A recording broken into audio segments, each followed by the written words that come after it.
Here is the story behind the Netflix documentary Unknown Number, The High School Catfish. In a small town in Michigan, a teenager, Lauren, received threatening, sexually charged, and intimidating messages for years. It seemed as if an unknown cyberstalker was deliberately terrorizing her. What first appeared to be a silly prank quickly grew into a nightmare. Hundreds of threatening texts, day and night. No one was safe. No one knew who the enemy was. Everyone got caught up in the panic. Classmates were suspected. The school became a minefield of distrust. Even the police believed it was the work of an advanced cyberbully from the outside. But the truth? It was much closer than anyone ever dared to imagine. Behind the scenes, the very person who was supposed to offer protection and safety the mother, Kendra, turned out to be the puppet master. She used spoofing apps and digital tricks to bombard her daughter and her boyfriend with messages on a daily basis. While Kendra presented herself to the outside world as a concerned mother, in reality, she was the one fueling the chaos.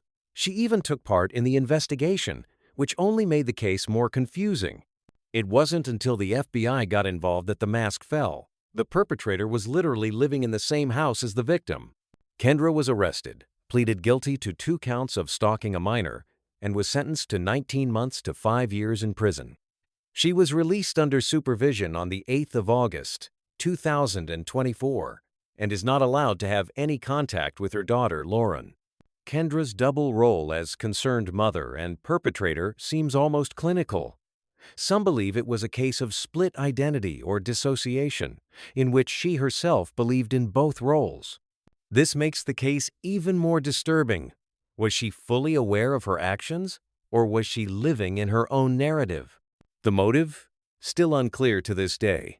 Trauma from her own childhood? Jealousy?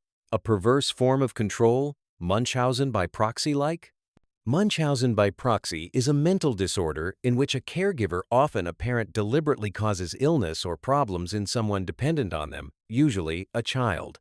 But honestly, no motive can fully explain why a mother would manipulate her child in such a way. To this day, the question remains, why? Lauren has had no contact with her mother. She is now 18, moving into adulthood and under the full custody of her father. Although she once hoped for reconciliation, she now approaches that with hesitation. And we fully understand why. Because no theory can completely explain why a mother would do this. And maybe that's the scariest part of all.